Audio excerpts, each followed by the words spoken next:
Dans cette vidéo, nous allons nous pencher sur l'algorithme de Horner, qui est un algorithme permettant d'évaluer un polynôme en un point. Nous allons donc prendre grand P un polynôme de k crochet x, que nous allons écrire somme pour k allant de 0 à petit n dak x puissance k, et nous allons prendre x0, un scalaire dans grand K, c'est-à-dire donc un réel ou un complexe. L'objectif va donc être le suivant: calculer P de x0. Bien sûr, pour effectuer ce calcul, nous connaissons la méthode que l'on peut qualifier de naïve, où nous allons effectuer les calculs comme ils viennent sans réfléchir à leur performance d'une certaine manière. Nous savons que P de x0, c'est A0 plus A1 fois x, plus A2 fois x0, plus A2 fois x0 au carré, etc. jusqu'à AN fois x0 puissance n. La question que l'on va se poser, c'est combien ce calcul nécessite-t-il d'opérations? Combien est-ce qu'ici nous devons effectuer d'opérations pour calculer P de x0? Tout d'abord, il nous faut calculer les différentes puissances de x0. Il faut calculer x0 au carré, ce qui nécessite un produit. Il faut ensuite calculer x0 au cube, qui est par là, qui nécessite encore un produit, puisque x0 au cube, si nous gardons en mémoire la valeur de x0 au carré, il faut encore remultiplier cette valeur par x0, et ainsi de suite jusqu'à x0 puissance n, qui va donc nécessiter n-1 produit. Donc, nous avons ici tous les calculs de x0 carré jusqu'à x0 puissance n qui vont nécessiter n-1 produit. À condition, à nouveau, de garder en mémoire au fur et à mesure les différentes puissances calculées. Parce que si vous effectuez un produit pour x0 au carré, puis vous repartez de 0 pour calculer x0 au cube, vous faites 2 produits, puis vous repartez du départ pour x0 puissance 4, vous réeffectuez 3 produits, quand vous faites la somme, vous avez de l'ordre de n carré produit. Ça, c'est si vous oubliez les différentes valeurs calculées et qu'à chaque fois que vous avez une puissance à calculer pour x0, vous repartez de x0 fois x0 fois x0, ce qui est une très mauvaise idée. Donc en gardant en mémoire x0 au carré, nous avons x0 au cube, que l'on garde en mémoire pour obtenir x0 puissance 4, etc. Donc n-1 produit. Ensuite, nous avons tous les produits qui sont ici en bleu clair, an fois x0 puissance n, pareil pour n-1, etc., A2 fois x0 au carré et A1 fois x0. Donc nous avons tous les calculs des AK fois x0 puissance k. Il y en a donc exactement n. Ce sont encore des produits. Et puis enfin, nous avons les différentes additions de tous ces termes-là. Donc des additions, nous en avons n. N additions. Donc au total, nous avons, alors on va dire à peu près à 1 près, 2 n produits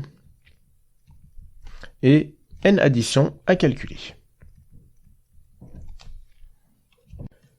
Donc si n est le degré du polynôme, nous pouvons affirmer que la complexité est linéaire en fonction du degré du polynôme. Ce qui n'est pas si catastrophique. C'est même plutôt une bonne complexité, mais nous savons aussi que les produits vont être plus longs à exécuter que les additions. Alors, l'algorithme de Horner est une autre manière de calculer cette évaluation en un point, qui va faire diminuer le nombre de produits. Cela va rester linéaire, mais nous aurons moins de produits, ce qui est donc tout à fait intéressant. L'idée derrière la méthode de Horner est la suivante. Nous allons réécrire le polynôme différemment. Donc ici, je traite un exemple pour n égale 4, pour avoir la place d'écrire tous les termes en détail. Lorsque nous écrivons P de x0, nous pouvons isoler le terme constant, et tous les autres termes, eux, nous pouvons les factoriser par x0. Donc nous avons ici une grande parenthèse. Une fois que A0 est mis de côté, dans tous les termes qui restent, x0 est en facteur, et nous allons commencer par un A1. Mais là encore, dans les autres termes, nous pouvons encore mettre x0 en facteur. Puis nous avons A2, et dans ce qui reste, nous pouvons remettre x0 en facteur, puis A3, et il va nous rester A4 fois x0. Si vous développez toutes ces parenthèses, vous allez retomber exactement sur la version développée de P de x0 qui se trouve ici, en bas de la page de gauche. Alors, de manière générale, pour n quelconque, eh bien nous pouvons écrire exactement la même chose, mais évidemment il va falloir utiliser des petits points. Nous pouvons écrire que P de x0 est égal à A0 plus x0 facteur de A1 plus x0 facteur de, puis alors là nous allons mettre des petits points jusqu'à ce que nous arrivions à x0 facteur de an-1 plus an fois x0. Et là il y a beaucoup de parenthèses, alors d'ailleurs nous pouvons aussi écrire des petits points pour les parenthèses. Et nous allons nous poser la même question que précédemment, combien faut-il d'opérations ici pour réaliser ce calcul? Donc si nous comptons les produits, nous avons un produit ici, nous en avons un autre là, puis nous en avons un ici, puis un ici. Donc nous avons exactement n produits. Et si nous comptons les additions, nous en avons une ici, alors là il y en aura une autre, puis une ici, et nous voyons qu'il y en a encore n.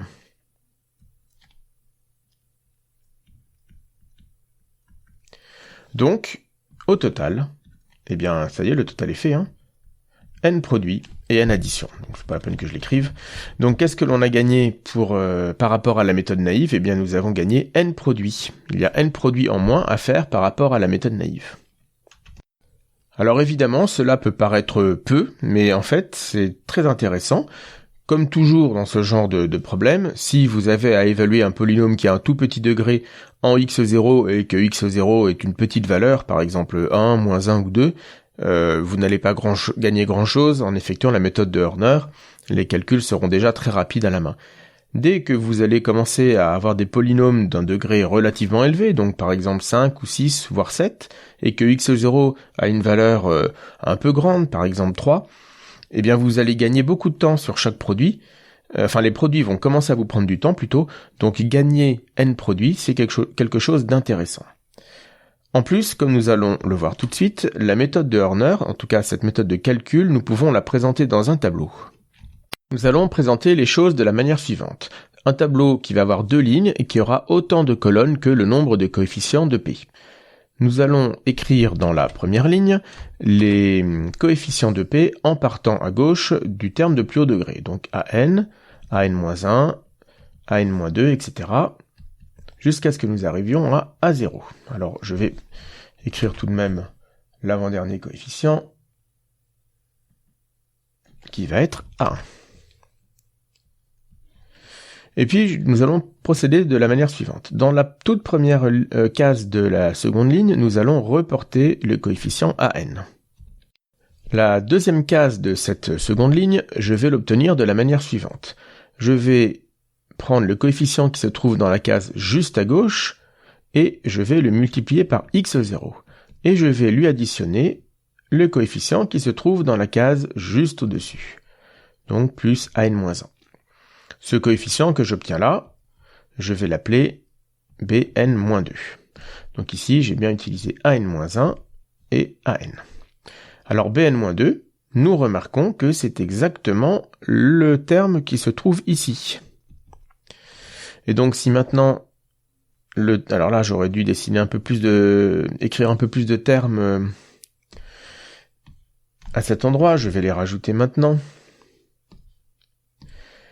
Ici, qu'est-ce que j'ai? J'ai An-2, plus ce terme-là, et puis tout cela est en facteur de x0. Alors, si toute cette partie-là, je l'appelle Bn-3, eh bien, comment est-ce que j'obtiens Bn-3? Dans mon tableau, je l'obtiens à nouveau en multipliant la case qui se trouve à gauche, c'est-à-dire Bn-2, par x0, et en lui additionnant la case qui se trouve juste au-dessus. Et donc là, j'obtiens bien Bn-3. Et nous allons continuer à faire cette procédure jusqu'à la fin.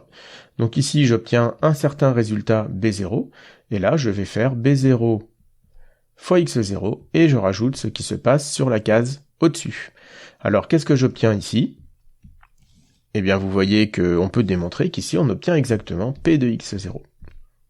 Donc, le résultat que nous voulons calculer, c'est ce que l'on obtient dans ce tableau dans la toute dernière case de la deuxième ligne, en appliquant toujours le même procédé.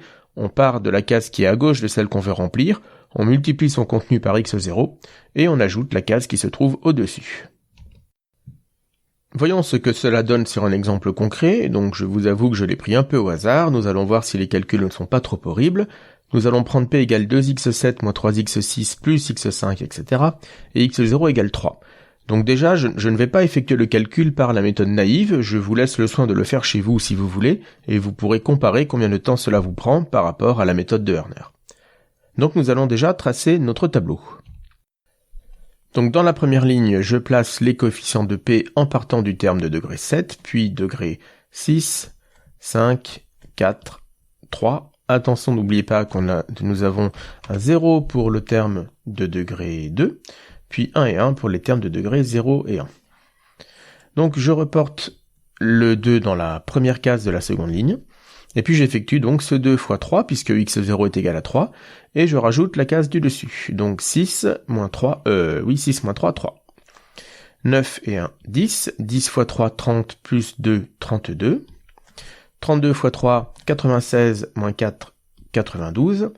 92 fois 3, 276, plus 0 donc.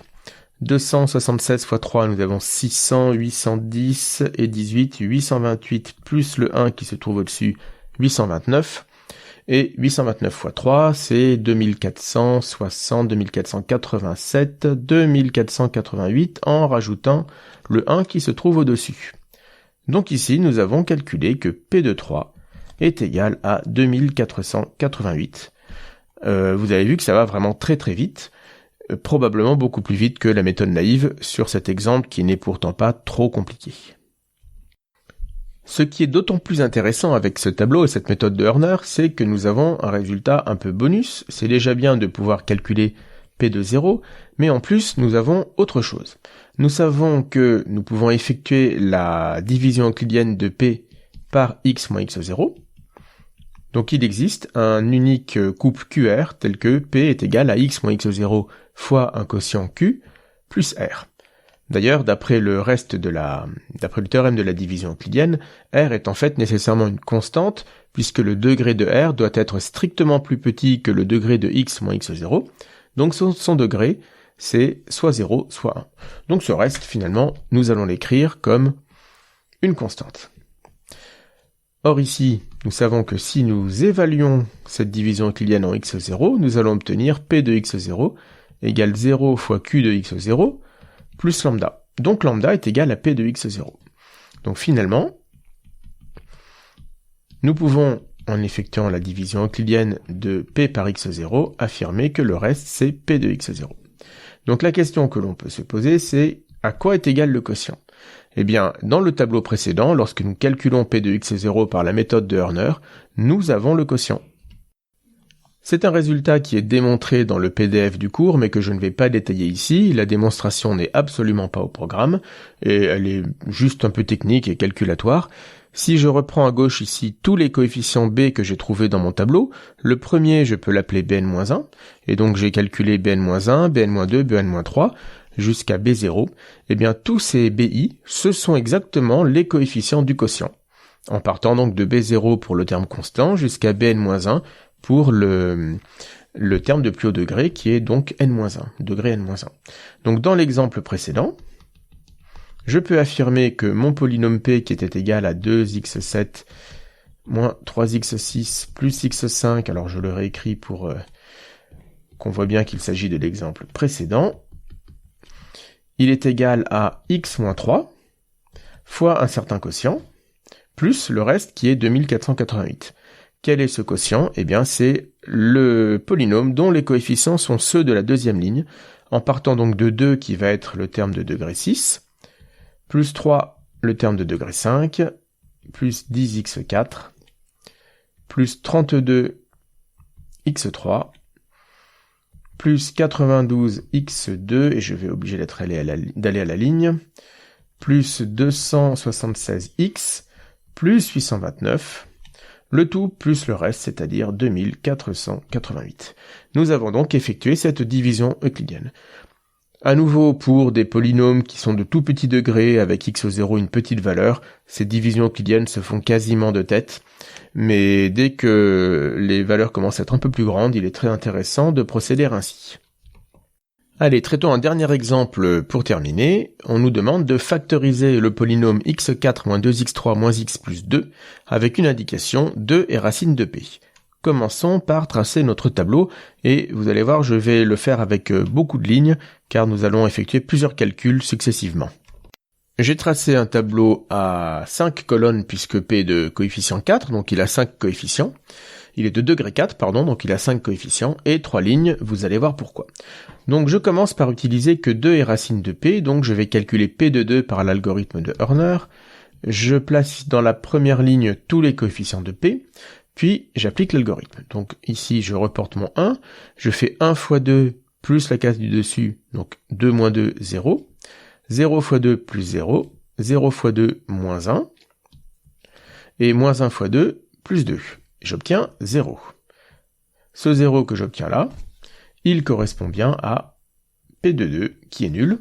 Et si j'écris ce que j'ai obtenu ici, j'ai obtenu que P, je l'avais factorisé par x-2. P est égal à x-2, fois le polynôme dont les coefficients se trouvent en bleu, donc ici c'est x3 moins 1, plus, plus mon reste, mais ici il est nul puisque j'ai bien trouvé 0 tout au bout de cette première ligne. Alors évidemment maintenant x-3 moins 1, nous savons le factoriser sans l'algorithme de Hörner. Je vais tout de même le faire avec l'algorithme de Hörner pour que nous nous entraînions. Donc x3 moins 1, ces coefficients sont déjà sur cette deuxième ligne. Donc je n'ai plus qu'à réappliquer l'algorithme en 1, puisque 1 est une racine évidente de x3 moins 1. Je reporte mon 1, j'effectue 1 fois 1 plus 0, encore une fois 1 fois 1 plus 0, 1 fois 1 plus la case du dessus, donc 1 fois 1 moins 1, et là j'obtiens 0. Et ce 0, si j'appelle Q ici le quotient, eh bien ce 0 c'est Q de 1. Nous savons bien sûr que cela fait 0, c'est pour ça que nous avons ici appliqué l'algorithme de Hörner en 1. Donc si je continue ma factorisation, j'ai obtenu ici que P est égal à x-2 fois x-1 fois le polynôme dont les coefficients sont ici en orange, c'est-à-dire x2 plus x plus 1. Donc si nous voulions factoriser P dans R, eh bien nous aurions terminé. Si nous voulons factoriser P en tant que produit de polynômes complexes, il nous faut encore connaître les racines de 1 plus x2, mais celles-là nous les connaissons depuis le chapitre sur les complexes. Nous savons que ces racines, ce sont j et j2. Donc nous obtenons pour terminer x moins j fois x moins j2, et nous avons bien factorisé notre polynôme. Donc vous voyez que vous pouvez tout à fait enchaîner sur plusieurs lignes, plusieurs algorithmes de Hörner sur les quotients successifs, lorsqu'à chaque fois vous trouvez une nouvelle racine, et cela vous amène à factoriser P. Voilà, nous allons en terminer là pour cette vidéo. La méthode de l'algorithme de Hörner est à connaître, il faut savoir l'appliquer. Par contre, la démonstration de tous les résultats que nous avons démontrés là, que nous avons utilisés là, et en particulier le bonus qui donne le quotient, ne sont pas au programme. Bien sûr, à chaque fois que vous aurez à évaluer un polynôme en un point, vous ne serez pas obligé d'utiliser cet algorithme. Vous pouvez toujours utiliser les méthodes naïves, évidemment. Mais cette méthode vous donne un outil supplémentaire qui peut être très intéressant dans de nombreuses situations.